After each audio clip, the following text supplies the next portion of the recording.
Le texte harmonisé du nouveau code électoral issu d'une commission mixte paritaire du Parlement de la Transition a été adopté par les députés. Pour Jean-François Ndongou, le président de l'Assemblée nationale de la Transition, cette loi organique portant code électoral en République gabonaise comporte plusieurs innovations.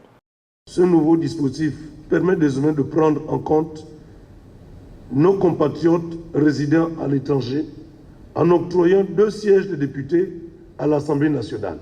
De même, qu'il va permettre aux citoyens binationaux, sans avoir besoin de renoncer à la 2e nationalité, de se porter candidat à toutes les élections politiques, à l'exception bien évidemment de celle du président de la République.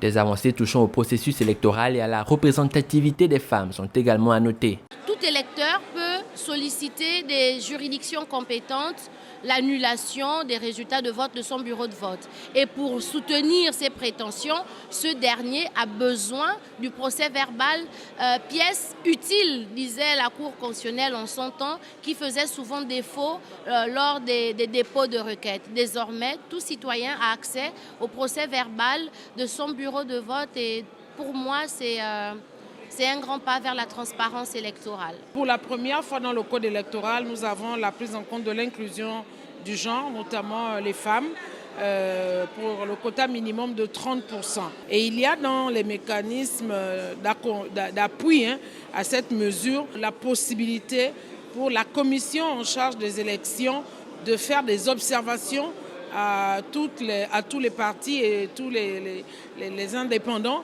qui enverront des propositions de candidatures qui ne tiennent pas compte de ce quota. Avec l'adoption du dit texte par l'Assemblée nationale puis le Sénat ce 20 janvier, l'ultime étape devant permettre l'application de la nouvelle loi électorale gabonaise sera la promulgation par le chef de l'État. La prochaine session ordinaire est prévue débuter en mars prochain.